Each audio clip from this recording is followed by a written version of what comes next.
पुण्यात महिला दिना दिवशी नेमकं चाललंय काय असा प्रश्न उपस्थित होतोय। खरं तर पुण्यातील शास्त्रीनगर भागामध्ये सकाळी एक अश्लील व्हिडिओ समोर आलेला आहे।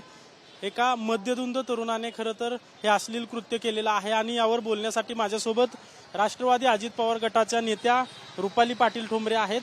ताई, तो व्हिडिओ तुम्ही देखील पाहिलेला असेल, काय वाटतं हा व्हिडिओ पाहिल्यानंतर? महिला दिन आहे आज आणि महिला दिना दिवशी शाळेतील मुली समोरून जात आहेत, महिला समोरून जात आहेत आणि पुण्यात असा प्रकार घडतोय। लाज वाटली, लाज। मुळामध्ये पुण्यामध्ये जे हे विकृती पसरवणारी लोक आहेत ना, यांना कुठंतरी कायद्याचा जरब धाक बसणं गरजेचं आहे। एक लक्षात घ्या, जो तरुण BMW सारख्या गाडीतनं उतरून पुणे सारख्या शहरामध्ये एवढे शौचालय असताना, हॉटेलमध्ये शौचालय असताना बिनधास्तपणे उतरतोय, लघुशंका करतोय, आजूबाजूला बायका आहेत नाहीयेत याचं त्याला भान नाहीये आणि त्याला दिसल्या तरी तो लाजत नाहीये। त्याच्यामुळे मला असं सांगायचं की ही जी काही तरुण पिढी आहे, ही जी नशेकडे किंवा जे हा असंस्कृतपणा वाढलेला आहे, ही गुन्हेगारी वाढतीये, पोलीस गुन्हा दाखल करतील, त्याला अटक करतील, पुढं काय हे थांबवणार कसं? तर तेवढीच जबाबदारी पालकांची सुद्धा आहे, तेवढीच जबाबदारी सरकारची पण आहे की त्यांच्यावर गुन्हे दाखल करून त्यांना अटक वगैरे होणे। परंतु नुसतंच कारवाया करून या गोष्टी थांबणार नाहीत। ओव्हरऑल या विकृतीवर जर आपल्याला कंट्रोल आणायचा असेल तर पोलीस असतील, सरकार असेल, राजकारणी असतील, सर्वांनी मिळून आता हा प्रकार व्हिडिओच्या द्वारे आपल्याला कळला। आता आम्ही तर घरी होतो, आम्हाला काय कळणार आहे कुठला मुलगा काय येतो आणि विकृतपणे करतो?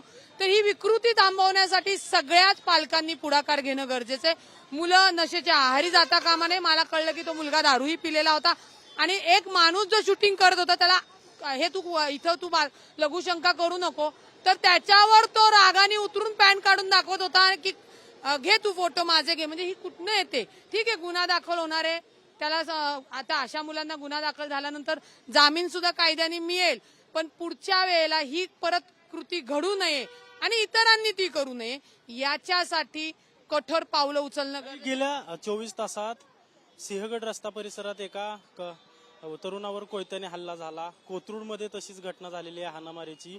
हे प्रकरण पोलीस प्रशासन कुठंतरी पुण्यातील गुन्हेगारी कमी करण्यास अपयशी ठरते असं वाटत नाही तुम्हाला? मुळात घ्या, मला सांगा, कुठले पोलीस गुन्हा करा म्हणून सांगतात का सरकार सांगतं? पोलिसांचं काम काय आहे? घटना गुन्हा घडल्यानंतर FIR दाखल करणे। तुमच्या पक्षाचे जे प्रमुख आहेत अजित पवार यांनी पाठीमागच्या काळात पुण्याचे पोलीस आयुक्त अमितेश कुमार यांना खडसावलेलं तुम्ही पाहिलेलं आहे। आता तुम्ही पोलिसांची पाठराखण करताय असं दिसतं? मी पोलिसांची पाठराखण करत नाहीये।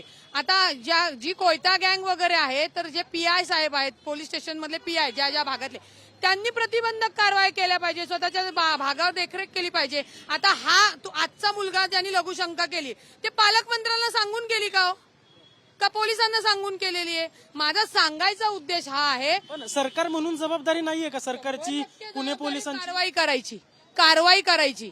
बदलापूरच्या अशा घटना घडू नयेत म्हणून सरकारची काय जबाबदारी नाही? अशा घटना घडू नये म्हणून सरकारचा प्रतिबंधक कारवाई करणं गरजेचं आहे। मला सांगा, त्यांनी लघुशंका रोडवर करू नये, हा पोलिसांचा रोल आहे का? तुम्हाला कायदाच पाहिजे ना, पोलिसांचा रोल। हे सगळं घडत असताना, अश्लील कृत्य करत असताना कायद्याचा धाक नाहीये त्या व्यक्तीला, हे दिसून येतं। 112ला पोलिसांना कंट्रोलला फोन करून त्या हरामखोराला जागेवर अटक म्हणजे पकडून द्यायचं होतं।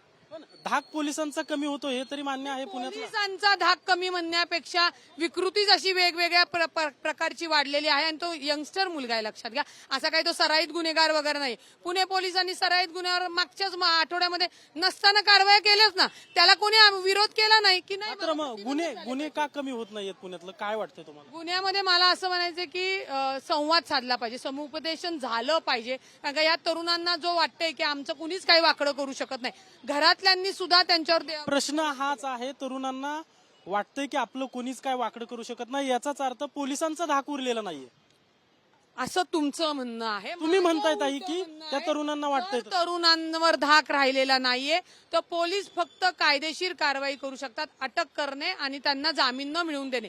याच्या पलीकडे कुठलेही पोलीस, त्यांनी लघुशंका केली म्हणून समजा त्याच्या मुस्काटात मारलं, समजा मी उद्या त्याला मारायला गेले तर माझ्यावर गुन्हा दाखल होणार आहे, तेव्हा तुम्ही कोणी पत्रकार मला सोडवायला, जामीनदाराला पण येणार नाही। 15,000ची सॉल्व्हन्सी झाल्यावर ते जज सुद्धा जामीन देत नाही। सांगायचा हेतू आहे, कायद्याची भीती सगळ्यांवर बसलीच पाहिजे, म्हणजे ही विकृती थांबेल, आटोक्यात येईल। आपण पाहतोय की अजित पवार गटाच्या नेत्या रुपाली पाटील ठोंबरे होता आणि कायद्याचा धाक तरुणांच्या मनात बसला पाहिजे असं वक्तव्य त्यांनी केल्याचं आपल्याला पाहायला मिळतंय. कॅमेरा पर्सन तुषार ननावरेसह अजिंक्य धायगुडे, TV9 मराठी, पुणे.